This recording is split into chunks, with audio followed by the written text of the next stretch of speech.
Hébreux chapitre 10. Waebrania sura ya 10. Un seul verset, le 5e. Mstari tu ya kwanza ile ya 5. Hébreux chapitre 10. Waebrania sura ya 10 le verset 5. mstari wa 5. Nous lisons le Seigneur Jésus-Christ. Tunasoma katika jina la Bwana Yesu Kristo. C'est pourquoi Christ, entrant dans le monde, dit: Ndio kwa maana Kristo akaingia ulimwenguni na akasema, tu n'as voulu ni sacrifice ni offrande, wewe haukutaka sadaka wala matoleo, mais tu m'as formé un corps. walakini ukanitungia mwili. Merci pour vos assoirs. Asante, unaweza kukaa. Je vous salue tous dans le nom du Seigneur Jésus-Christ. Na nisamehe nyote katika jina la Bwana Yesu Kristo. Nous remercions notre Seigneur qui nous permet de nous retrouver encore ce soir. Na tunapitia Bwana wetu asante mwenye kuruhusu tukutane tena magharibi ya leo, Alors que nous sommes séparés dans la chair depuis le dimanche. wakati tuliachana katika mwili tangia mjuma. Je crois que j'ai fini avec tous les grands points par rapport à ce thème, le Saint-Esprit. Na mimi kama nilimaliza na hii shina kubwa kufuatana na hii shina kubwa Roho Mtakatifu. Je pensais que je pouvais avoir des questions pour que je les traite, mais je n'en ai eu aucune. Niliwazia kwamba tapata maulizo kwani niajibie, sikupata hata mmoja. J'avais toujours une question de la sœur qui m'avait posée. Niko paka na ile ulizo ya dada mwenye aliniuliza. Je voudrais qu'elle puisse un peu écrire ça pour me rafraîchir la mémoire. Nilipenda iandike kwani akunikumbusha. Parce que j'ai presque oublié un peu les contenus de la question comme ça, c'était par téléphone. Juu inaonekana kama nilisahau ulizo juu ilikuwa ni kurudia simu. Comme ça, nous pourrions la traiter le dimanche. Hivi tunaweza kuyajibia mjuma. Voilà, alors ce soir, Jioni ya leo, comme je l'avais promis, vile nilialaka, je voudrais parler sur la différence qu'il y a entre le Seigneur Jésus-Christ et les prophètes. nilipenda kusema kuhusu achanisho iko katikati ya Bwana Yesu Kristo na manabii. Parce que nous avons toujours entendu les gens dire Juu tunasikiaka watu wanasema que la seule différence c'est au niveau de l'adoration. achanisho tu moya ni wakati ya kuabudu. Oui, on n'adore pas. Tournez un peu ce truc-là. Je vous ai toujours dit que je suis pas comme ça. Geuze kile kitu sikirudia tena. Alors, nos bien-aimés disent que tout est pareil et identique à l'exception de l'adoration. On ne peut pas adorer les prophètes, on doit adorer Jésus. Mapendo mengi wanasemaka vyote ni pamoja, lakini kuabudu hatuwezi kuabudu na dini mpaka Yesu. Et j'ai eu à parler avec certains Na nilizungumza na wengi pour leur dire pourquoi vous n'arrivez pas à adorer Frère Branham, vous n'adorez que Jésus. Pourquoi? Quelle est la base? kwa kuonesha juu ya nini amwabudu ndugu yangu naabudu mpaka Yesu. Msikieni. Et vous savez ce qu'ils ont toujours répondu? Unajua kile wanajibwaka? Ils disent toujours parce que nous n'avons pas une citation qui nous permet de l'adorer. Ndio wanasema tukalake na andiko inaturuhusu kumwabudu. Ça montre déjà qu'on ne comprend pas ce qu'on est en train de dire. Pale pale inaonyesha kwamba baelewe vile vile wanasema. Même Jésus, il n'y avait pas une citation qui avait recommandé aux gens de l'adorer. Hata kwa Yesu hakukuwa andiko iliruhusu watu waabudu.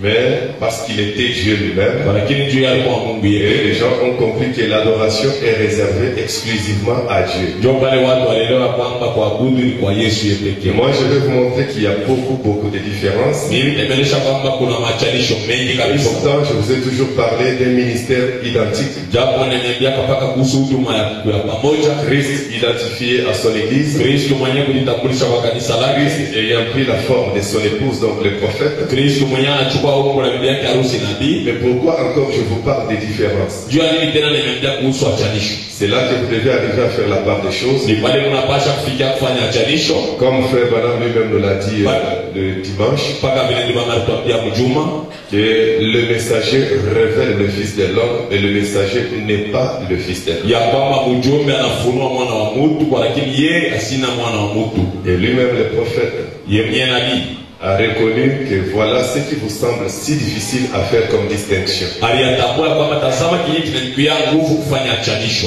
entre le messager katikati ya mjumbe et le Fils de l'homme lui-même qui est Christ. na mwana wa mtu yeye pekee ni Kristo. Voilà, alors nous voulons montrer que lorsque nous parlons de la ressemblance, ce n'est pas par rapport à l'aspect physique, mais c'est par rapport aux œuvres, au ministère. Par rapport au ministère, c'est identique, c'est la même chose, c'est la répétition de la même chose. Et pourtant, vous n'allez pas oublier qu'il y a une question-réponse sur les sceaux. Branham nous a dit, parce qu'on a déjà lu ça, il a dit que moi et lui sommes des individus différents. Donc moi Branham et le Seigneur Jésus-Christ, nous sommes des individus différents. Et lorsqu'on parle d'un individu, c'est toute une personne. Et une personne a sa propre personnalité. Donc vous ne pouvez pas les confondre. Le problème c'est que l'un est invisible, l'autre est visible. L'invisible opère au travers de celui qui est visible. Le visible c'est le naturel, l'invisible est surnaturel. L'adoration s'accorde avec l'invisible. Mais lorsque cet invisible s'est caché, incarné dans l'invisible, pour l'adoration, cela fait appel au discernement. C'est le discernement qui vous appelle à percer le voile. Est-ce qu'on est ensemble? Tout juste comme c'était dans l'Ancien Testament. L'adorateur savait que derrière le rideau, il y a quelqu'un qui est là. Là, dans le sein de Saint, repose la colonne de feu. Le Père Saint-Esprit, mais il y a un voile. Et on adorait celui qui était derrière le voile. Et aujourd'hui, le voile, c'est un voile de la chair. Voilà ce qui achoppe. Voilà ce qui amène les choses un peu compliquées. Amen. Alors je vais toucher à beaucoup de points. Je crois juste au vendredi. Pour vous montrer que nous n'avons pas droit de confondre ces deux individus. Nous avons montré en semaine, jusqu'au dimanche, que tous les deux individus sont des messagers des anges. Un ange céleste qui est l'ange de l'alliance, Christ lui-même. Il ne vient pas de la terre, mais il vient du ciel. Et il trouve l'ange terrestre sur la terre, qui est né d'une femme et d'un homme. Et le céleste, c'est Melchisedec lui-même, qui n'a ni commencement de vie, ni fin de vie. Et c'est le Saint-Esprit. Et nous avons déjà vu. Je pensais que s'il y avait des questions, j'allais encore pénétrer ça. Et nous l'avons déjà touché. Comme nous sommes en train de parler sur le Saint-Esprit, nous avions lu beaucoup de citations. Et le Saint-Esprit a un aspect visible. Dans son état là surnaturel, il a un visage propre à lui, une figure propre à lui. Et nous avons vu que cette figure-là, c'est la figure de l'homme de Galilée. Et si peut-être il y a des préoccupations, nous y reviendrons avec beaucoup de détails. Et cette fois, je voulais parler sur les points qui font la différence entre les deux individus. Parce que tout le temps, nous parlons des points qui font la ressemblance. Lorsque nous évoquons Jean 14:12 pour voir les œuvres menées par le même Jésus. Cette ressemblance, c'est au niveau des œuvres.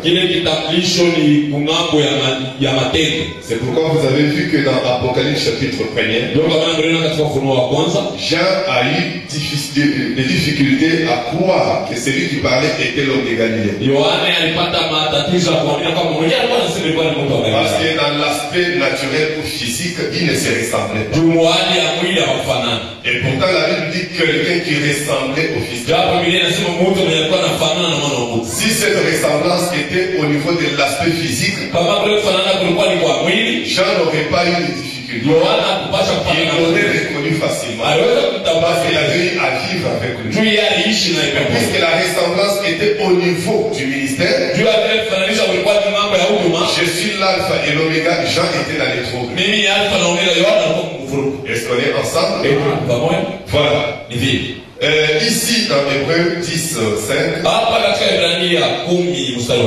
Christ lui-même quand il est venu, quand il est entré dans le monde, la Bible dit, c'est pourquoi Christ entrant dans le monde. Ça veut dire quoi? C'est pourquoi Christ venant parmi nous, entrant dans le monde. Qui est ce Christ ici? C'est le messager qui soudainement était entré dans son temple. Selon Malachie 3. Entrant dans le monde, c'est-à-dire entrant dans un corps de chair. Venant vivre parmi les hommes. Pour être Emmanuel. Est-ce qu'on est ensemble? C'est pourquoi Christ entrant dans le monde dit, tu n'as voulu ni sacrifice ni offrande, tu m'as formé un corps. C'est quoi ce corps-là? C'est le temple dans lequel le messager de l'Alliance devait entrer, où il était entré. Là vous voyez un Christ qui parle, qui peut être un corps.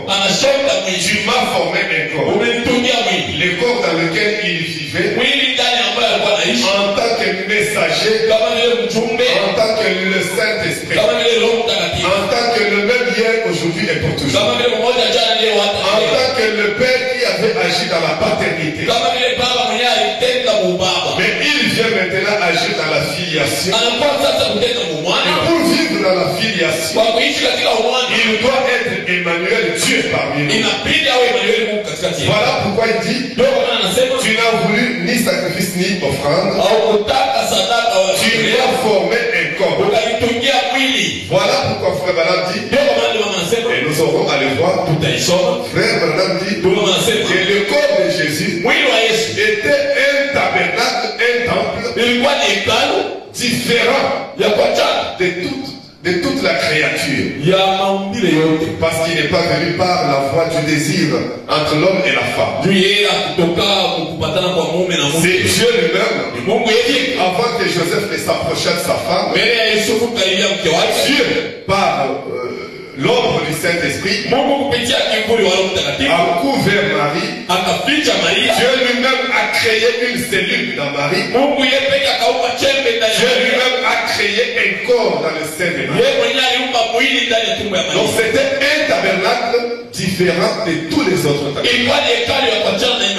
Et là je dis différent même de celui de Branham. Parce que Branham, il a fallu qu'il y ait un désir entre Ella et Charles. Amen. Et cela a produit Branham. Et Frère Branham dit que un homme, même s'il vient de naître, et quelques secondes après il meurt, il est néanmoins venu au monde par la voie du péché. Même si naturellement il n'avait jamais grandi pour aller pécher quelque chose. Le fait tout simplement de venir au monde par cette voie-là qui était déjà condamnée, parce que ça c'était l'interprétation de Satan. Une voie détournée, c'est déjà un pécheur. Même s'il n'a jamais dit, il n'a jamais menti, il n'a jamais volé, déjà un bébé pécheur. Est-ce que vous comprenez ça? C'est pourquoi Jésus, lui, n'est pas venu dans cette voie-là. C'est pourquoi lui qui n'avait connu aucun péché, lui qui n'était pas venu par la voie du péché, s'est fait péché pour nous sauver. Est-ce qu'on est ensemble? Alors nous parlons un peu des points qui font la différence. Parce que beaucoup de chrétiens ne connaissent pas ça. Là c'est une petite matière pour juste mettre des garde-fous autour du thème. La première déclaration, Israël en Égypte, un message prêché en 53, c'est un message du 25 mars 53. Au point 51, Frère dit, il fut un temps où vous le savez, pour le moment, votre esprit est obscurci. Ça c'est là. Vous comprenez? Comme vous êtes venu ici, votre esprit est obscurci par rapport à ce que vous étiez. Vous ne vous rappelez pas de ce que vous étiez avant de venir au monde. Mais il y a eu un temps. Et Branham dit, il n'y a eu qu'un seul homme sur la terre qui savait qu'il existait auparavant. Et il dit, et c'était Jésus. Amen. Ça commence par là. Un seul homme sur la terre qui en venant dans le monde, dans ce monde, portant un tabernacle, humain comme nous, s'il est venu différemment que nous, mais lui, il savait qu'il existait avant de venir au monde. Mais vous, il faut qu'on vous enseigne. Et vous aviez existé avant de venir. Et parfois vous acceptez cela difficilement. Parce que malgré l'enseignement, vous ne voyez rien. Malgré l'enseignement, vous ne vous rappelez de rien. Mais lui n'avait pas besoin d'enseignement. En venant dans le monde, sans qu'il y ait un sacrificateur avec une Bible pour l'enseigner, il savait qu'il était quelque part. Et il est venu dans le monde pour accomplir la volonté du Père, qui consistait à s'offrir comme sacrifice. Et Branham dit, il était la théophanie, et il est quitté, il est parti dès la théophanie au corps humain directement. Tandis que vous, pour venir dans le monde, vous avez laissé votre théophanie. C'est ça, vous l'avez contourné. Et maintenant, il faut qu'on vous prêche la parole qui doit élever votre foi afin que vous puissiez recevoir votre théophanie. Mais lui, en venant, il est venu avec sa théophanie dans le corps. Oh, c'est quoi la théophanie? C'est l'holocauste du commencement. C'est la parole déjà. C'est le Saint-Esprit. C'est celui qu'on appelle le Fils de Dieu. Un fils nous est donné. Il vient dans un tabernacle. Et il sait très bien d'où il vient. Vous comprenez? Branham dit, c'est le seul. Il n'y en a pas deux.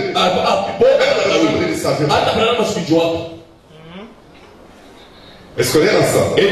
Je les prends. Il n'y a eu qu'un seul homme sur la terre qui savait qu'il existait auparavant. Et c'était Jésus. Il dit, glorifie-moi, Père, de la gloire que j'avais auprès de toi avant la fondation du monde. Il est le seul qui s'est souvenu qu'il avait une certaine gloire. Mais il a été fait un peu inférieur aux anges pour mourir. Mais il se souvient de la gloire qu'il avait auprès de Dieu. Est-ce qu'on est ensemble? Et Branham dit, il était le Dieu incarné. Il pouvait regarder là en arrière et voir ce qu'il en était. Je ne parle pas d'une vision. Je ne parle pas d'une vision. Pendant qu'il vivait là, il pouvait regarder en arrière et voir ce qu'il était. Parce qu'il se souvenait de ce qu'il était. Est-ce qu'on est ensemble? Mais nos esprits sont obscurcis à cela. Nos esprits. Voilà pourquoi nous ne nous rappelons pas de ce que nous étions. Amen. Amen. Maintenant, Écoutez ce message ici, sur ces déclarations du prophète. Sikilize hii maneno ya nabii Dans chef-d'œuvre. katika mahubiri ya kazi ya nabii à 79. makumi saba na kenda makumi saba na mnane. Branham dit. Branham anasema, Vous voyez maintenant quand il a quitté et qu'il est venu dans le monde, unaona wakati alitoka kwa ulimwengu, il est l'image parfaite yeye ni picha kamilifu du Dieu invisible. ya Mungu asionekana. L'image parfaite. Picha kamilifu. Voilà pourquoi il pouvait dire qu'il m'a vu agir. Leo kwa maana mwenye aliweza kusema mwenye Parce qu'il aliona était naona. l'image parfaite, pas partielle mais parfaite. Jua alikuwa picha kamilifu hapana kipande. Écoutez, Sikilizeni. Dieu, quand il l'a regardé, Wakati alimwangalia, c'est-à-dire Dieu a eu beaucoup de corps dans lesquels il a œuvré. ni kusema Mungu alikuwa na mili mingi yeye On alitendea. a appelé des prophètes. Bali baita manabii. Mais celui-ci, Hii quand il est venu, wakati alikuja Dieu, quand il a regardé, c'est un message de 64. ya 1964. Paragraphe 78 à 79. Aya yake ni makumi saba na mnane. Dieu, quand il l'a regardé, Mungu wakati alimwangalia, il a été tellement inspiré. yeye alivutiwa kabisa. Oh, Dieu a eu à regarder les Abraham, les Jésus, tous les autres prophètes. Ba Ibrahimu, ba Yeremia, ba nabii wote. Mais jamais une telle inspiration ne l'avait frappé. Kwa lakini kusukuma kwa vile kwa Je parle du tabernacle. nasema Corps Jésus. mwili Yesu. Quand Dieu l'a regardé, Wakati Mungu alimwangalia, il a été tellement inspiré. yeye alisukumwa kabisa, Il a été tellement lakini alikuwa de voir son aspect kuona tu uso yake et de voir la forme qu'il avait. na kuona umbo alikuwa nayo. Et toutes les formes que Dieu avait prises, Maumbo yote ambayo Mungu alichukua, je dis bien y compris même Branham. mimi nasema kuchanga hapo na Vous Branham. comprendrez comment nous sommes. Utaelewa namna kalitu kunena. Le seul aspect, Hadi mmoja uso mmoja, la seule forme humaine umbo moja ya Mungu qui a plu à Dieu, yenye ilifurahisha au Mungu, point qu'il était tellement inspiré kunuka kama alipuliziwa na pour en faire son propre tabernacle, juu kuifanya iwe yake, pour en faire sa propre physionomie. juu iwe uso yake, C'est le corps de Jésus. ni mwili wa Yesu. Et Branham dit, Branham anasema Dieu a été tellement inspiré Mungu alipuliziwa kabisa de voir son aspect kuona uso yake et de voir la forme qu'il avait. na kuona umbo ile kwa Il nayo. a été tellement inspiré, Yeye alivutiwa kabisa, sachant que mwenye kujua kwa ce serait là itakuwa pale le chef-d'œuvre parfait d'un rédacteur. kazi kamilifu ya mkombozi. Jésus, Yesu le rédacteur. mkombozi. Alors, Basi Dieu pour pouvoir être frappé lui-même, Mungu juu apigwe yeye moyo, parce que pour expier lui-même sa peine, juu ya kuondoa yeye mwenyewe dhambi, Dieu et Christ Mungu na Kristo sont devenus un. walikuwa moja, Parce que la race humaine était perdue. juu ulimwengu ilipotea. Et pour la sauver, Juu ya kuokoa il fallait que ce soit Dieu lui-même qui ramène la race. ilibidi wa Mungu yeye pekee arudishe ile. Branham dit, il ne pouvait pas envoyer un ange, Asiwezi kutuma malaika, il ne pouvait pas envoyer un autre serviteur. asiwezi kutuma mtumishi mwingine. S'il l'avait fait, Kama aliyafanya, il aurait été un Dieu injuste. alipata kwa Mungu mtoaji, Un vrai père baba wa kweli, va à la recherche de sa famille lui-même. alitaka kutafuta jamaa yake yeye pekee. Amen.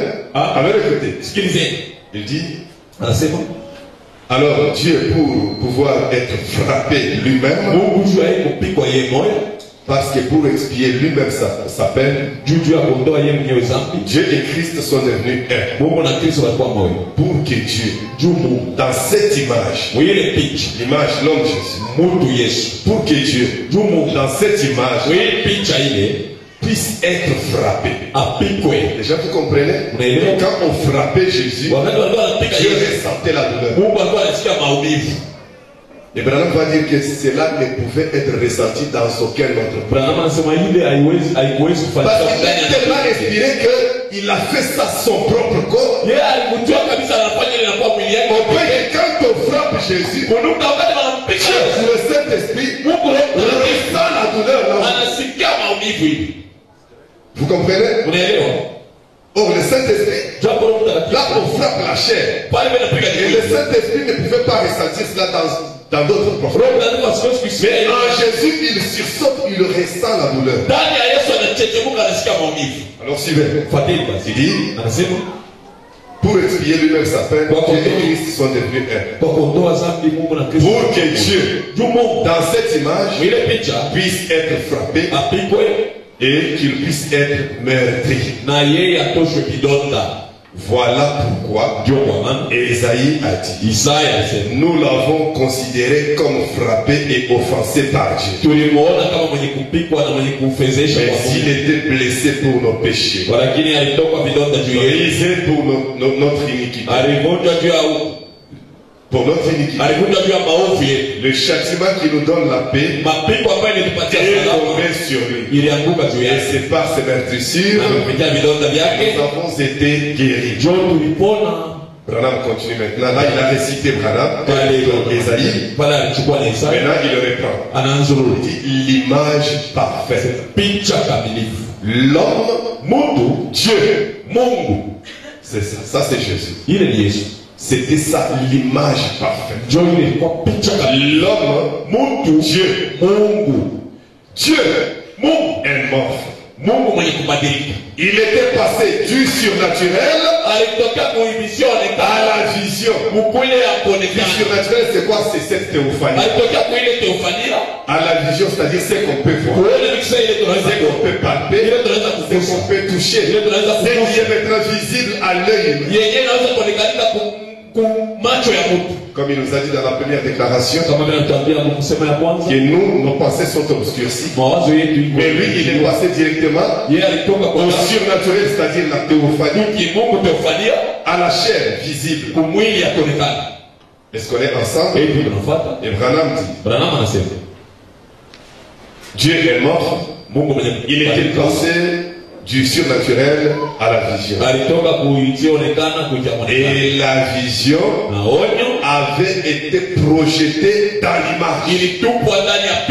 Et écoutez, il dit, et l'image a été frappée pour que le surnaturel, Dieu donc, la théophanie, pour que le surnaturel puisse coûter la mort. Branham nous enseigne que le surnaturel ne peut pas mourir. Branham dit que vous ne pouvez pas crucifier le Saint-Esprit. Le Saint-Esprit ne peut pas mourir. Mais en Jésus, Branham dit que le surnaturel devrait goûter la mort. Et comment séparer ça? Il continue. Il dit le chef-d'œuvre parfait de Dieu. Écoutez maintenant ça. Il n'a pas pu le faire à Moïse. Donc Moïse, malgré toute la souffrance qu'il a connue, le surnaturel ne ressentait aucune douleur, aucune souffrance. Amen. Des Moïse qui était rejeté et tout ça. Alors, il ne pouvait pas, il n'a pas pu le faire à Moïse. Il n'a pas pu le faire dans les prophètes. Je sais que juste là on dit non mais ça c'est avant Branham. On évolue avec. Amen. Ésaïe qui a été scié avec des scies. Vous savez comment Ésaïe est mort? On a pris des scies, on l'a morcelé. On a scié, on a découpé. Un prophète, ouais. Mais pendant qu'on les sciait, Branham montre ici que le Saint-Esprit ne ressentait aucune douleur. Le Saint-Esprit n'avait pas mal. Pendant qu'Ésaïe pleurait, le Saint-Esprit ne ressentait rien. Ésaïe qui a été scié avec des scies, au point qu'on l'a scié en morceaux, et il n'a pas pu le faire dans les prophètes qui ont été lapidés. Il n'a pas pu le faire. Pourquoi? Parce qu'il n'aurait pas pu le ressentir. Il n'y avait là qu'une partie de lui. Amen. C'est pourquoi il le ressentait. Mais dans ce chef-d'œuvre parfait, Jésus donc, Yesu kusema il était la plénitude de la divinité. yeye alikuwa utele wa Mungu. Non pas qu'il avait la plénitude, Haina kusema alikuwa hapa, mais il était la plénitude. yeye alikuwa utele. Lui-même, Yeye moya de par la définition, kupitia il est la plénitude. yeye ni utele. Pas il avait. Haina alikuwa na utele. Notez ça très bien. Ile mshike Ça pourra nous aider plus loin. inaweza kusaidia baadaye. Il était la plénitude de la divinité corporellement. Yeye alikuwa kwa utele wa kimungu katika mwili. Non seulement Haina tu il pouvait projeter Moïse aliweza kutupa Musa dans l'image de Jésus là, ndani ya picha les hii. tabernacles, Moïse était là. Musa alikuwa Et Branham vous dit, Branham non seulement il pouvait projeter Moïse hata kama aliweza kuonesha Musa en Jésus, ndani ya Yesu, mais lakini il pouvait projeter tout son être aliweza kutia mtu wake wote dans cette image, ndani ya ile picha hii, dans cette personne là-bas, ndani ya ule mtu, et goûter la mort pour toute l'espèce humaine. na kuonja lufu juu ya ulimwengu mzima. Le chef-d'œuvre parfait de Dieu. Kazi kamilifu ya Mungu. Dieu a été tellement inspiré en le voyant. Mungu alisukuma kabisa kumuona.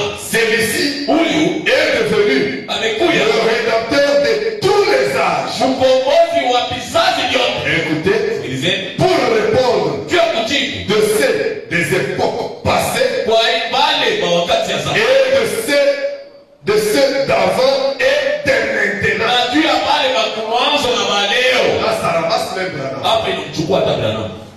Vous comprenez? Unaelewa? Lui, Yeah. tout était projeté avant. Vyote vilitupwa ndani yake.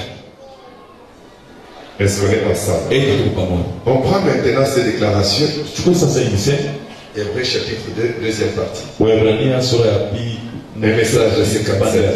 mu 1957. On prend le point 121 et 122. Nukta 111 112. Parce que dans chef-d'œuvre, il venait de nous dire que le surnaturel avait goûté, ressenti la mort. Juu mkazi kamili alituambia wa Mungu alisikiliza maumivu. Mais ici, il va encore davantage renforcer cela. Hapa atapopola kabisa.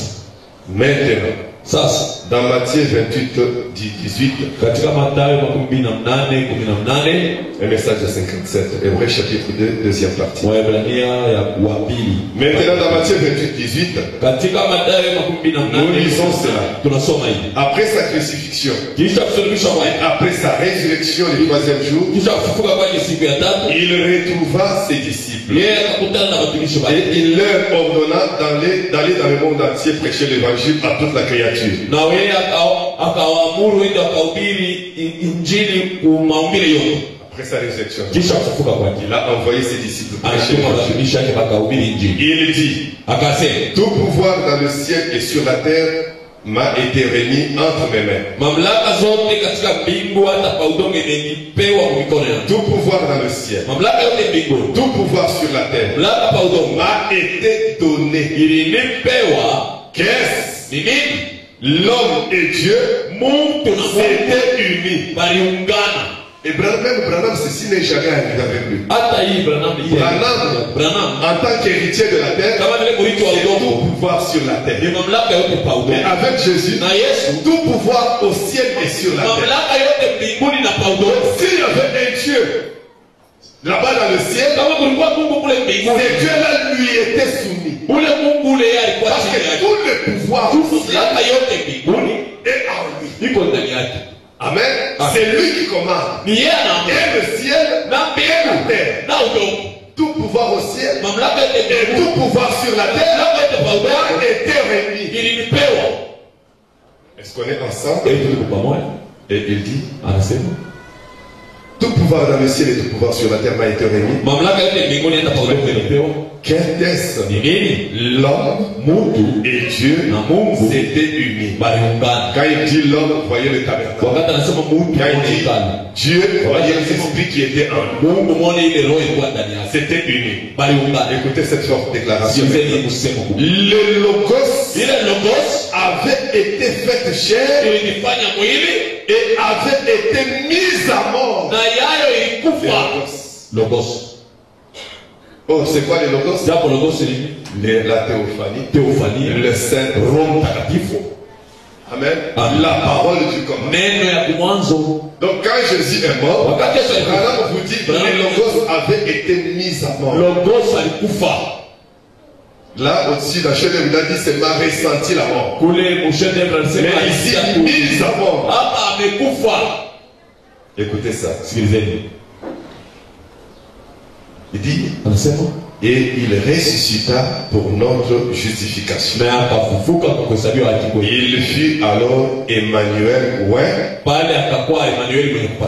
toute l'éternité.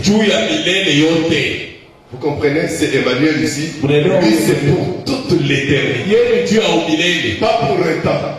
Pour toute l'éternité. Et l'éternité absorbe le temps. L'élément temps. Dieu changea sa demeure. Écoutez ça. D'un trône là dans l'espace. Au cœur de son fils Jésus-Christ. Dieu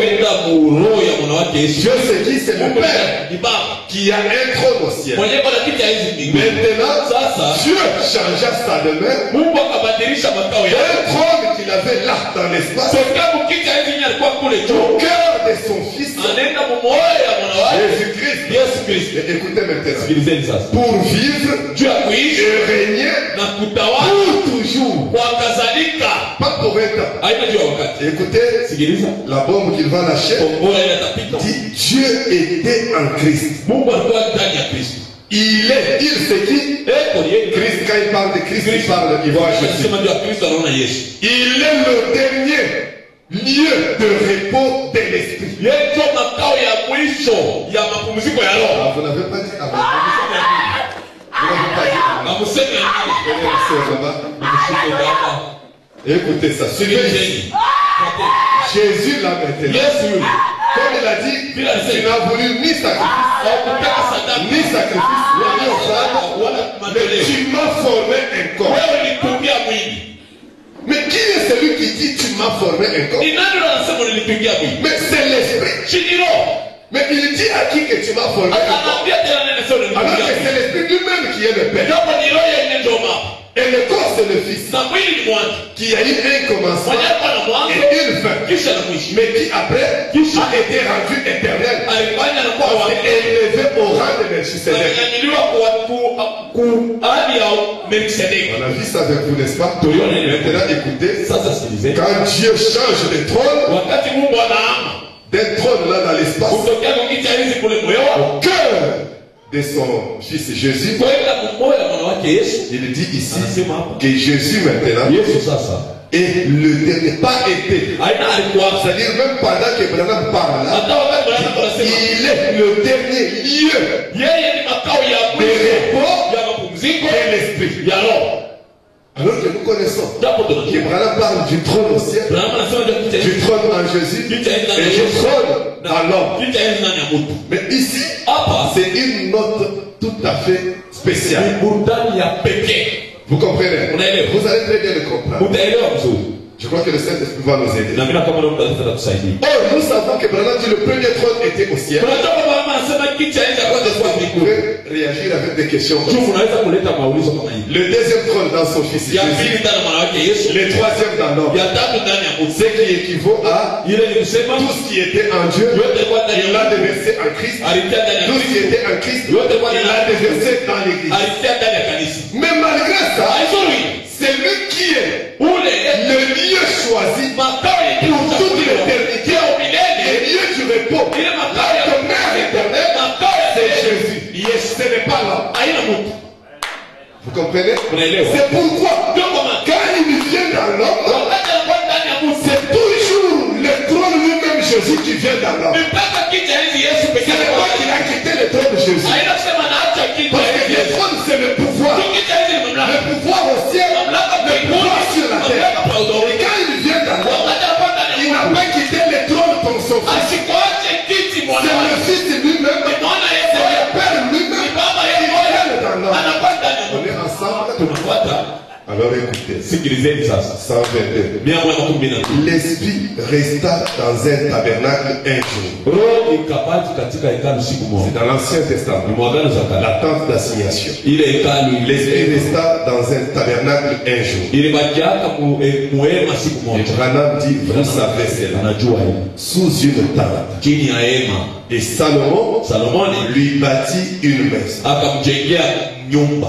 Mais malgré que Salomon lui avait bâti une maison, Aizuru Salomoni alimjengea nyumba. la Bible dit, Biblia inasema mais le Très-Haut kwa lakini watu n'habite pas atalala dans des maisons manyumba faites de mains d'hommes. yenye kutunga na mikono ya mtu, lakini Il doit former un corps. kutungia mwili Et là aussi, il y a un problème. pale nakupe koma. Quand on parle de cette écriture dans des maisons faites de mains d'hommes, Wakati wanasema juu ya ndiko on manyumba voit le tabernacle ici, un tabernacle là, un tabernacle c'est là. Non. hapana.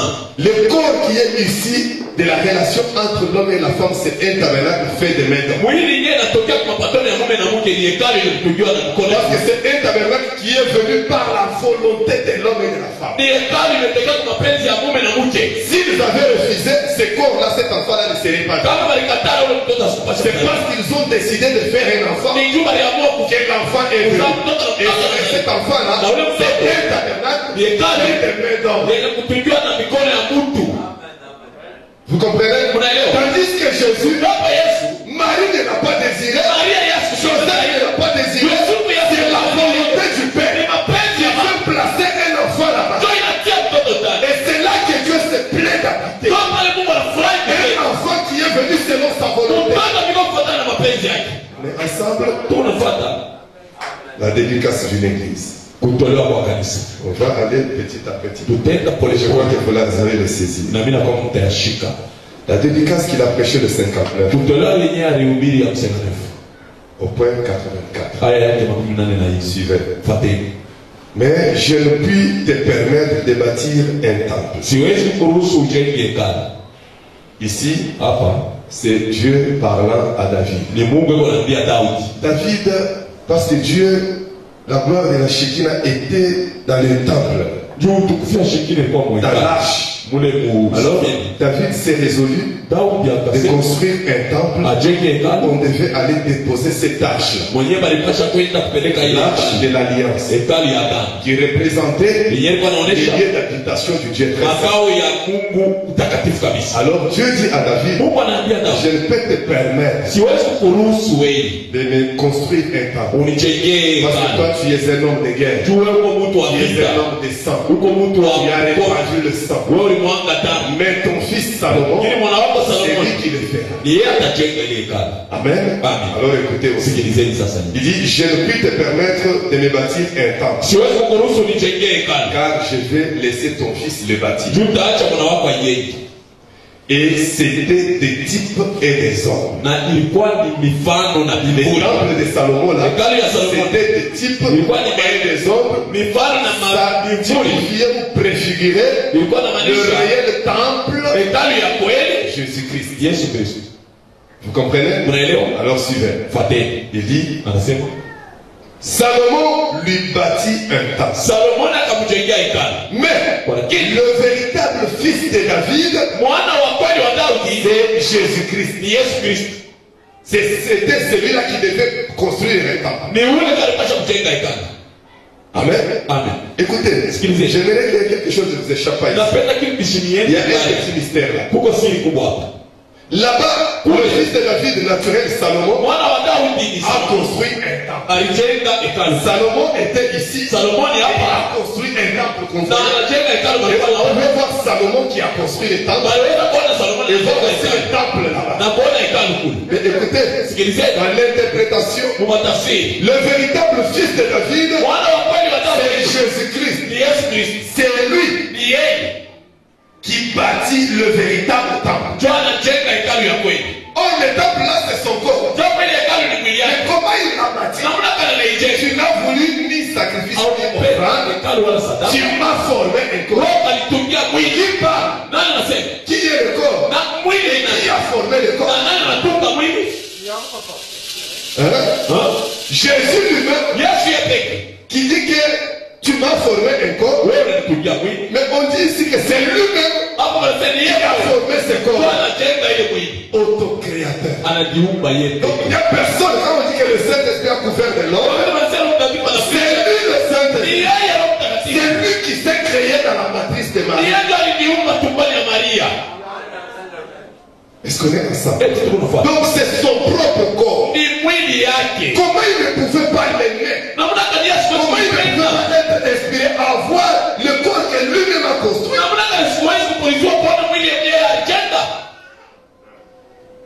Mais le véritable fils de David, c'est Jésus-Christ. C'est lui qui bâtit le véritable temple. Écoutez maintenant, je peux y aller avec vous. C'est lui qui bâtit le véritable temple. Qui fit né d'une vierge. Le temple né d'une vierge. Que vous vous sabotez là. N'est pas venu par le désir d'un homme et une femme. C'est lui-même qui s'est auto-créé. Lui-même. Donc il regarde quelle est la forme. Même la bague doit être là. Tu dois voir de l'eau chez lui. Il cherche ce qui lui plaît. Il doit être un peu mince. Il doit être un peu comme ça. C'est lui-même. Et toi tu commences à détester ça. C'est que lui-même a aimé. Et mais écoutez. Et son corps. Le corps de qui? De Jésus. Qui est le véritable temple. Le temple qu'il a maintenant lui-même formé. Dans le sein de la Vierge Marie. Et son corps, c'est le temple éternel de Dieu. Donc ça ne commence pas, ça ne finit pas. Son corps devient le temple éternel de Dieu. Donc son lieu d'habitation est éternel. Et dans Hébreu 2, il a dit, il est le dernier lieu, donc il n'y en a pas d'autre. Il est le dernier lieu du repos de Dieu. Est-ce qu'on est ensemble? Écoutez, je ne sais pas où vous allez mettre ça. Quand il dit le temps, son temple est le temple éternel, son corps est le temple éternel de Dieu, ça veut dire que nous soyons dans les âges que nous soyons dans le millénium, que nous soyons dans l'éternité. L'éternel, c'est éternel. Vous comprenez ça? Quand c'est éternel, c'est-à-dire même avant que le temps de Branham n'arrive, donc lui, il absorbe tout. C'est pourquoi on l'appelle la plénitude des Dieu, la plénitude des âges, la plénitude de la parole, la plénitude de l'onction, la plénitude de la puissance, la plénitude de l'esprit. Amen. Écoutez la demeure future. Là, ça va vous faire un peu mal. Écoutez, demeure future, je prends le 312. 337 et puis je prendrai aussi le 438. C'est quelques déclarations du prophète. Vous voyez que Branham ne se contredit pas. Il maintient la même révélation. Et en Jésus, c'est le dernier. C'est pour vous dire que Jésus, quand il entre en Jésus, il ne le quitte pas pour aller dans quelqu'un d'autre. Là, ça devient compliqué. Pourtant, vous croyez que Dieu s'est incarné. Vous avez à comprendre le langage du prophète. On est ensemble? D'accord. 312. Jésus était une partie de cette terre sur laquelle le Saint-Esprit est descendu. Donc les 16 éléments. Il a mangé, il a bu. S'il le voulait, il pouvait aussi se marier, avoir des enfants. Il était 100% homme. Donc c'est un corps de 16 éléments. Parce que pour qu'il puisse racheter, il fallait qu'il soit un parent. S'il était venu en tant qu'esprit, il ne nous aurait pas racheté. Parce que l'homme qui a perdu ou bien qui est tombé est un homme de chair. Donc il devait venir aussi sous la forme d'une chair. Jésus était une partie de cette terre sur laquelle le Saint-Esprit est descendu. C'est un essai de 64. 1964. Je crois que vous y êtes. La demeure-future. Alors il dit, n'est-ce pas? Il est resté sur lui. Écoutez ça. Quand l'esprit est venu sur Jésus, et il est resté sur lui pour toujours. Oh, quand nous lisons la parole, nous voyons que quand Jésus est monté, il a envoyé l'esprit. Malgré tout ce que vous disiez, Branham lui dit, l'esprit ne l'a jamais quitté. Amen. Il dit, et il est resté sur lui pour toujours. Branham renforce encore. Il ne peut jamais le quitter. Il ne peut jamais. Bon, avec Branham, l'ange qui est avec moi ici, quand j'irai, il n'ira pas avec moi dans le temps. Il restera pour conduire l'église. Mais celui-ci, il ne l'a jamais quitté. Ça veut dire quoi? On lit ça. Écoutez. Tout ce qu'il dit. Il ne peut jamais le quitter. Branham dit, il est toujours là. Lui et Dieu sont un. Il doit toujours il sait qu'il est le Saint-Esprit doit toujours rester sur Jésus. Il ne peut même pas sortir de lui un seul instant. Toi tu peux sortir de toi un seul instant. Mais avec Jésus, il est toujours là. Écoutez, 437. Mais celle-ci n'en a pas. La Bible dit, et là il n'y avait pas de temple. Mais le Seigneur Dieu et l'agneau en est le temple. Là c'est dans le millénium. Le Seigneur Dieu et l'agneau en est le temple. Le temple. Amen. L'agneau est la lumière. L'agneau est le temple. L'agneau est le trône. Lui-même le temple. Vous allez dans le temple, il y a le trône. Lui-même le trône. La lumière dans la ville. Lui-même la lumière. Vous comprenez? L'agneau est la lumière. L'agneau est le temple. L'agneau est le trône. L'agneau est la vie. C'est lui qui est ce temple. Vous voyez? Madame dit. Il dit, tous ces temples, tous les autres temples ici, ont un objet qu'ils adorent. Tous ces temples ont un objet qu'ils adorent. Mais dans cette vie, c'est lui l'objet. Non simplement qu'il est le trône, mais l'adorable est assis sur le trône. C'est lui-même le temple, lui-même la lumière, lui-même le trône, lui-même l'objet adorable. Est-ce qu'on est ensemble? Écoutez, ce qu'il disait. Branham dit, la lumière de son esprit innove la ville pyramide. Nuru ya roho yake inaangazia mji mnara. 438 ans. Comme Pierre et Jean au sommet de la montagne, la lumière recouvrait le sommet de la montagne. Et une voix a parlé et elle a dit, celui-ci est mon fils bien-aimé.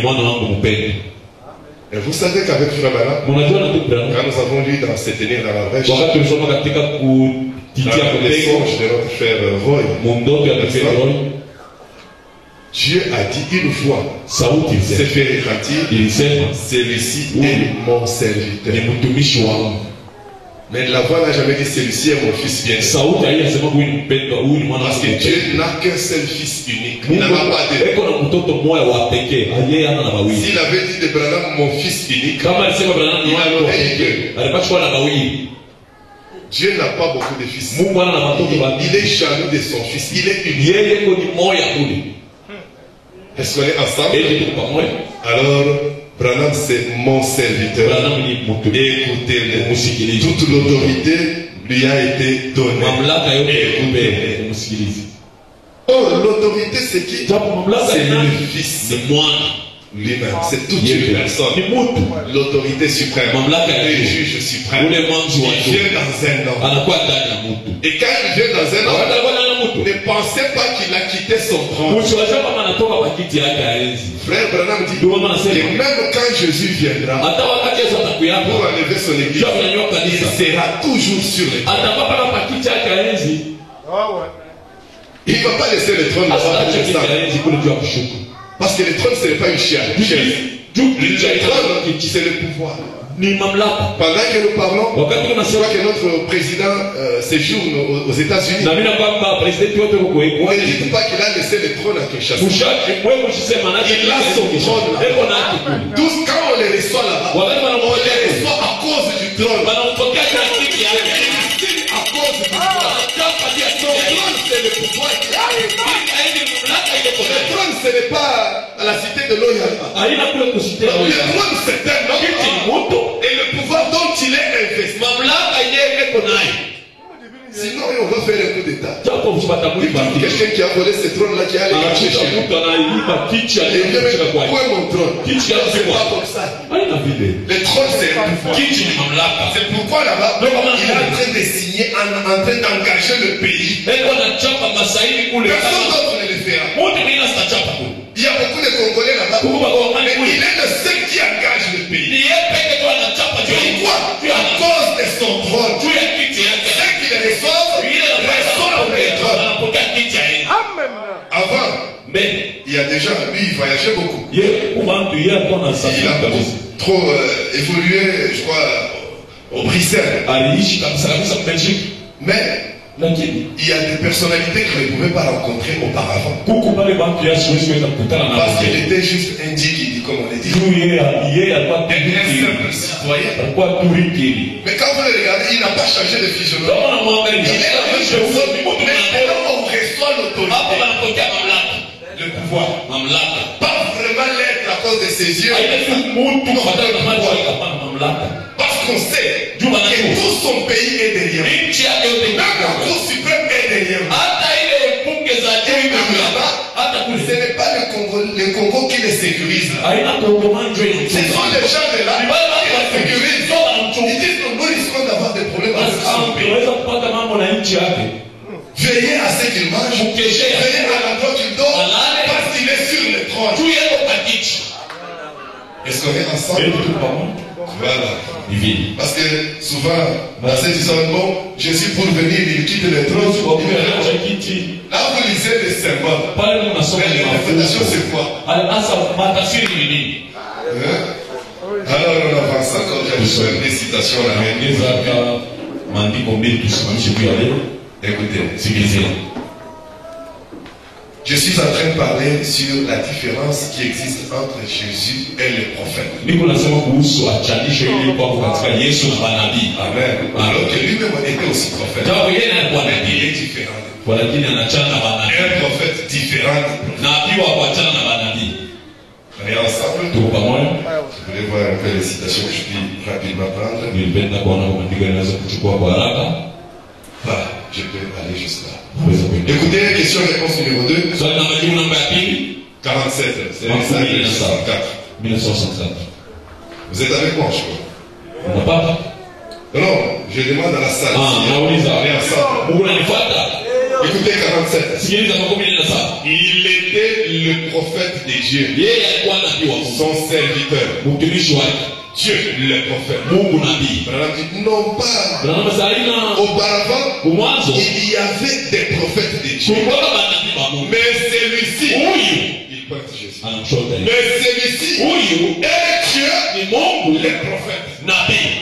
Les autres, les Wengine prophètes de Dieu. manabii wa Mungu. Mais lui, Yeye Dieu, Mungu tu vois le rôle. anafanya kazi ya kunabii. Sa propre place, c'est Dieu. Fasi yake Mais en tant que prophète, il ne fait que jouer un rôle. kama vile nabii anafanya kazi.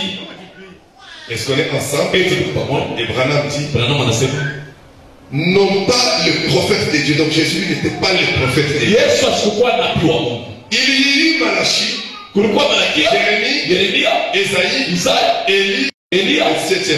na barabara. Mais celui-ci était Dieu, le prophète. Alikuwa Mungu nabii. Non pas le prophète de Dieu. Haina nabii wa Mungu. Donc c'est Dieu, Ni Mungu. mais qui se rabaisse pour se faire Kwa prophète. kila anajishusha juu kuwa nabii. Amen. Mais vraiment sa position c'est Dieu. Kwa lakini yeye mwenyewe ni Mungu. Mais les autres, Aba wenye ce sont des prophètes ni manabii de Dieu. ba Mungu. Alors comme la parole vient à eux, Vile neno ils linakuwa sont de Dieu. wao ni wa Mungu. Mais Jésus, lui, la parole n'est pas venue à lui. Neno haikuwa Lui, il kwake. est la parole. Yeye ni neno. Écoutez ça. Sikilizeni. Il dit, Anasema les saisissez-vous maintenant mnaishika sasa tous les prophètes manabii wote qui avaient en partie typifié sa vie wenyewe balifananishaka ont maisha yao, rempli leur rôle. balifanya kazi yao Ils ont en partie typifié sa vie. mukipande yabo balionyesha maisha yake, Ils ont rempli leur rôle. balifanya kazi yao, Mais en lui lakini ndani yake était la plénitude kulikuwa utele de tous les prophètes. ya manabii wote. Les prophètes, Manabii, la parole du Seigneur neno ya Bwana est venue à eux, ilikuwa kwako aux prophètes. kwa manabii, Mais celui-ci lakini huyu était la parole alikuwa neno et le prophète, na nabii, la même personne. mtu moja, Lui-même la parole, yeye mwenye neno, lui-même le prophète, yeye mwenye c'est nabii, la même personne. mtu moja. Et le prophète, Hapo manabii, la parole vient à eux. neno lilikuwa kwako hapo. Identification. Je Kitambulisho dis que ce sont des choses pour bien sécuriser tout ce qu'on a parlé sur le Saint-Esprit. ni vitu kwa kutia tu ukingo wa vyote vile tulisema juu Donc ya vous comprenez pourquoi moi je n'adore pas frère. juu mwelewe juu ya nini mimi shabuto wake ndugu bwana. J'ai tellement d'éléments qui m'empêchent de l'adorer. Niko na vitu C'est vinanizuia que je suis en train de vous juu dire. hivi niko na vitu. Amen. Amen. Identification prêchée en 64 au point 20. Kitambulisho 1964 haya. Écoutez ça. Sikilizeni. Jésus ne pouvait être une autre personne. Yesu asiwezi kuwa mtu mwingine. Il n'y avait nulle part Hakukuwa basi hata moja, aucun caractère hata mifano moja qui pouvait produire une personne comme Jésus. iliweza kutoa mtu kama Yesu Kristo. Oh, nulle part. Basi hata moja, Aucun caractère. hata mifano Aussi fulani. comme sur la terre. Kumpigwa Nulle part. Il n'y avait personne. Il n'y avait aucun caractère hakukuwa mifano hata qui moja pouvait produire une personne comme iliweza Jésus. kutoa mtu kama Yesu. En dehors Nje de Dieu lui-même. ya Mungu yeye pekee. Donc on a cherché sur la terre. Walimtafuta On a kwa cherché au ciel wanatafuta kumbili. un caractère qui Mifano pouvait produire iliweza une kutoa personne identique à Jésus. mtu wa kufanana na Mais Yesu. on a trouvé cette personne quand Dieu lui-même. Wanapata wale mtu ndani ya Mungu yenye baba. Pas un homme de la terre. Haina mtu wa udongo. Eh bien, Mzuri. il n'y avait rien au ciel Hakukuwa kitu qui mbinguni pouvait faire cela. iliweza kufanya hivi. Vous savez, Unajua? Jean a regardé dans le livre là, Yohana aliangalia kwa kitabu mule la Bible, Biblia, nous trouvons qu'il a vu qu'il n'y avait personne sur la terre qui était digne de prendre le livre. tuliona kwamba kukuwa mtu pa udongo mwenye alistahili kuchukua kitabu. Le livre de la rédemption. Kitabu cha ukombozi. Il n'y avait personne au ciel qui était digne. Hakukuwa mtu mbinguni alistahili. Personne sous la terre. Hata mtu pa udongo. Nulle part. Fasi hata moja. N'était quand on dit sous la terre, même ceux qui étaient déjà morts. Hata kama nasema chini ya udongo, hata wale walikuwa washakufa hata mtu mmoja. Personne. Hata moja. Alors, Ça, il n'y avait personne au ciel Hakukuwa mtu qui était mbinguni. digne. Personne sous la terre. Hata pa udongo. Nulle part Hata fasi n'était moja. capable ni digne de prendre le livre, aliweza wala kustahili kuchukua kitabu d'en rompre les seaux, na kuvunja ou kitabu même de le regarder. au kuyangalia. Et il a pleuré, Jean. Na Yohana kalia Parce que dans ce livre, jumu ile kitabu qui était le livre de la rédemption, yenyewe kwa kitabu cha s'est ukombozi trouvé son nom, son propre nom. mulikuwa jina yake Et yeye personne n'était digne. na kukuwa mtu alistahili. Qu'est-ce que j'ai voulu vous donner par là? Nilipenda uniambia nini hapa? Que partout ailleurs, Fasi on zote n'a pas trouvé de caractère hawakupata mifano qui pouvait correspondre à la personne de kufanana na Jésus, mtu ule Yesu Kristo sinon Dieu lui-même. mpaka Mungu yeye mwenyewe. Le berger de la bergerie. Mchungaji Voilà wa pourquoi kondoo. Ndio je maana vous ai toujours dit que Jésus, lui, ne pouvait pas dire ainsi dit le Seigneur, nous sommes la citation. Yesu huwezi kusema hivi Bwana anasema na mpandike. Le berger de la bergerie mchungaji wa kondoo prêché en 56. yenye kuhubiriwa mu 1956 34 partie C. makumi tatu na ine kipande. Avez-vous déjà remarqué dans la Bible? Uneshaonaka ndani ya Biblia. J'ai pensé à cela l'autre jour. Nilikuwa nawaza kuile siku moja. Que quand un prophète parle, wakati nabii anasema, il dit, alikuwa anasema, ainsi dit le Seigneur. hivi Bwana anasema. Mais quand Jésus parlait, lakini wakati Yesu anasema, il ne disait jamais cela. asikuwa anasema kama yeye. Il disait, alikuwa anasema, mais lakini je vous l'ai dit. na niambia. Alors, basi on l'appelle un prophète. banamuita nabii. Il était Emmanuel. alikuwa Emmanuel. Il n'a jamais dit ainsi dit le Seigneur. Basi asemaka hivi Bwana anasema. Il était le Seigneur. Yeye alikuwa Bwana. Est-ce qu'on est ensemble? Il disait lui, je vous l'ai dit. Yeye alikuwa anasema na niambia. Vous comprenez? Unaelewa? Et notre prophète Branham, c'est ainsi dit le Seigneur. Et ainsi dit le Seigneur ne pouvait jamais faillir. Parce que c'est le Seigneur qui le lui a dit. Tandis que Jésus, il n'y a pas un Seigneur qui lui dit quelque chose. C'est son propre chef. On est ensemble? Voilà, je prends les deux ici et je lis beaucoup, hein. Si on monte trop, il y a certaines choses qui vont vous dépasser. En suivant ça, vous aurez ma base. Même si vous voyez un jour le pasteur, il dit montez, gardez cette fleur magique. C'est ça la base. Amen. Gardez ces mots de passe. C'est ça la base. La restitution de l'arbre épouse. Un message de 62. Au point 259. Écoutez encore ça. Branham ne l'a jamais fait. Personne ne l'a jamais fait. Sinon Jésus lui-même. C'est la même chose aujourd'hui. Ils essaient de prendre le parfait arbre de Dieu, la parole, et de la mélanger et de la prendre à un quelconque, de la mélanger et de la pendre à un quelconque credo.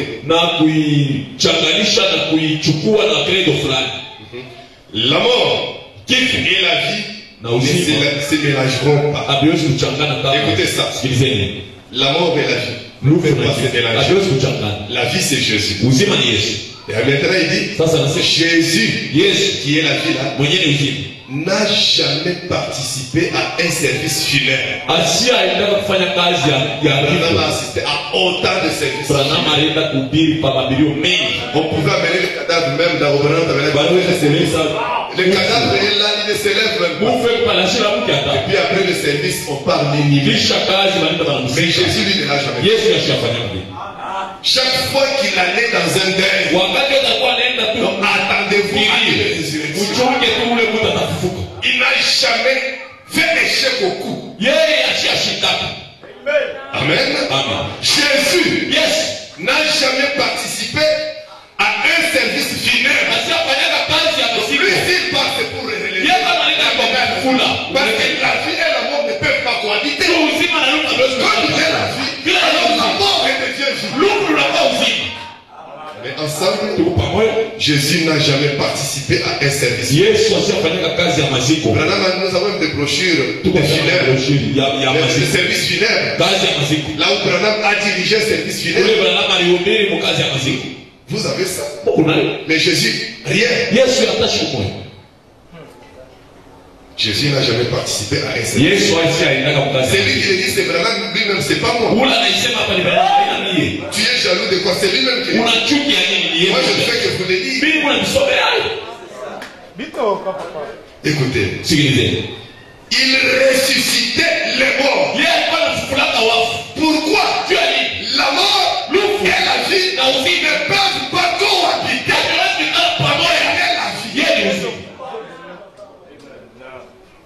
Et Branham dit, l'une est opposée de l'autre. Et l'opposé de l'autre. Il n'a pas prêché à un service funèbre. Ici nous prêchons. C'est frère ici. En tout cas, il est allé dans la gloire. Je vais appeler. Vous prêchez même, on vous fait prêcher dehors. Mnahubiri leo namfanya wewe. Faites vite, faites Fanya haraka watafunga milango kule. Kassangiri, on va. Kassangiri watakufungia milango. Et puis faites vite, bon, allez. Wale twende tukamshiki. Peut-être les gens n'ont pas l'occasion de visiter les femmes parce qu'à Kassangiri, il faut respecter les. Wata watamwona tamwili tu Pas comme ça avec notre Seigneur Jésus. Bwana wetu Yesu kwa vile. Lui-même, quand il apprend que l'homme est décédé, il continue avec son frère. Il sait, je suis la vie. 4 jours après, mais maintenant, a ressuscité les morts. Mais pour qu'il les ressuscite, il fallait que Jésus lui donne une vie. Mais Jésus lui ressuscitait pas de vision. Tout simplement à cause de ce qu'il est. La vie. Amen. Amen. Écoutez, Sikiliza. Frère Branham dit, il n'a jamais prêché à un service funèbraire. Écoutez, il n'a fait que ressusciter les morts. Branham dit, Amen. Oui. Pourquoi la vie et la mort? Maintenant, écoutez. Ils l'ont pendu à un arbre. Est-ce vrai? Maudit est celui qui est pendu au bois. Est-ce vrai? La Bible dit, maudit est celui qui est pendu au bois. Fait par les hommes. Il y a une pensée là que je devais vous fixer. J'avais oublié. Quand nous lisons, comme nous venons de lire, que Jésus est le temple éternel, son corps est le temple éternel. Et puis dans la demeure future, il y a madame qui dit, lorsque le Saint-Esprit est venu sur lui, le Saint-Esprit ne l'a jamais quitté, et il ne le quittera jamais. Et pourtant, à la Pentecôte, le Saint-Esprit est venu. Et pourtant, sous le 7e sceau, le Saint-Esprit est venu dans un homme. Nous prêchons cela. Ça veut dire quoi? Est-ce que l'Esprit a quitté Jésus? Il est toujours sur Jésus. Parce que l'agneau est l'étoile. C'est pourquoi l'Esprit qui vient sur William s'appelle toujours Jésus de Nazareth. C'est pour montrer qu'il n'a jamais quitté. C'est toujours la même personne. Et les prières, c'est toujours au nom de Jésus. Et écoutez maintenant, je termine par cette déclaration. Je suis toujours dans la restitution de l'arbre épouse. Et cette fois, je prends le point 55. J'y vais très bien. Et ainsi, ils ont passé un moment horrible. Nous nous sommes donc agenouillés. Écoutez, Branham s'est agenouillé pour prier. Il va vous dire que Jésus lui le faisait. Amen. Il dit, ainsi, nous nous sommes agenouillés donc. Nous sommes donc agenouillés. Voyez? Eh bien, Jésus n'aurait pas dû faire cela. Pour prier. Jésus n'aurait pas dû faire ça. Car il était la parole. Eh bien, nous ne sommes pas la parole. Tu peux être jaloux comme tu le veux. C'est vraiment. Si toi tu connais plus que lui, je m'en fous de ta connaissance. Moi j'ai dit. Il dit. Il n'aurait pas pu faire ça. Tu trouves Jésus là? Quelqu'un est malade. On dit bon, nous allons faire un service. Toi et moi, Jésus. Et puis ils ont lancé un service. Jésus. Qu'est-ce que c'est? Écoutez, il dit, Jésus n'aurait pas dû faire cela. Car il était la parole. Eh bien, nous ne sommes pas la parole. La parole du Seigneur venait au prophète. Il n'était pas la parole. La parole est une personne. Le prophète est là. La parole vient au prophète. Il n'est pas la parole. Mais la parole vient. Tandis que Jésus, la parole ne vient pas à lui. La parole. ensemble. tuko pamoja. Il dit, la parole du Seigneur venait au prophète. Neno la Bwana ilikuwa inakuwa kwa nabii. Il n'était pas la parole. Mais la parole venait à eux. Ilikuwa inakuwa kwao. Mais Jésus était la parole. Voyez? Quand je dis parole, ne voyez pas les sons. Quand je dis parole, ne voyez pas la prédication. La parole, c'est toute une personne. Cette théophanie la Richard. Nous avons commencé avec une citation que nos pensées, notre esprit est obscurci. Et Jésus est la seule personne qui pouvait se souvenir de ce qu'il était. Mais nous, même quand on nous prêche que tu étais dans la pensée de Dieu, je ne vois rien. Je vois seulement. Mais Jésus, il ne fallait pas qu'on lui prêche. Il savait ce qu'il était. On est ensemble. Alors c'est ça la parole. Cette théophanie. Il est parti de la théophanie à la chair. Il a retourné la théophanie. Le Saint. Écoutez. Et Branham dit, mais Jésus était la parole. On peut déjà se tenir debout.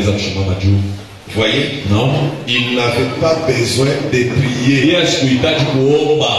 C'est frère Branham. C'est frère Branham. Il n'avait pas besoin de prier. Et pourtant, on a vu aussi Jésus prier. À la montagne de transfiguration. Mais il priait, il parlait à qui? Amen. Écoutez, il dit, il n'avait pas besoin de prier. Il était lui-même Dieu. Vous voyez? Mais nous sommes ses prophètes, ses serviteurs à qui la parole du Seigneur vient. Alors, le prophète est confirmé pour savoir si c'est la parole du Seigneur ou pas. Par l'accomplissement de ce qu'il dit. Mon frère, Dieu nous a envoyé un prophète avec un ainsi dit le Seigneur. Et cela a été confirmé. William Branham dit, c'était un pouvoir d'infaillibilité. Parce que c'est Dieu qui l'a envoyé. Et ainsi dit le Seigneur. Et en vérité, je vous l'ai dit, c'est la même chose. Parce que ça vient du Seigneur. Seulement en vérité, c'est lorsque le Seigneur lui-même parle. Directement, sans utiliser un prophète. Ainsi dit le Seigneur, c'est lorsqu'il ne vous parle pas directement, il parle au prophète, et le prophète vous rapporte ses paroles. Ça n'échoue pas. J'étais en train de vous montrer que nous ne devons jamais confondre le Seigneur lui-même et son envoyé. Ça c'est l'idolâtrie. Moi je n'enseigne pas les choses comme ça. Je sais très bien placer l'équilibre. Le Saint-Esprit, c'est Christ. Le Saint-Esprit, la théophanie. Le Saint-Esprit, c'est le Fils de Dieu. C'est la parole du commencement. Et frère Branham, quand vous croyez en cette parole, si jamais au fil du temps, quelqu'un a cru en cette parole et que cela lui a résulté, si aujourd'hui tu crois la même parole, et les cas voient des fois. Et lorsque le prophète a parlé, cherche quelque chose dans ce qu'il a dit, accroche-toi et montre à Dieu ton besoin. Tu vas voir le même Dieu, le même Saint-Esprit qui a envoyé William va te faire du bien. Il ne change pas. Nous allons chanter et on va quand même parler au Seigneur.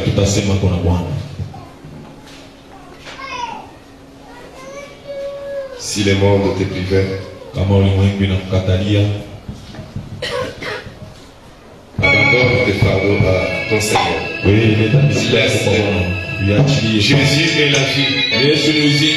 J'aimerais que ce soir tu lui dises, moi je suis la mort. Toi tu es la vie.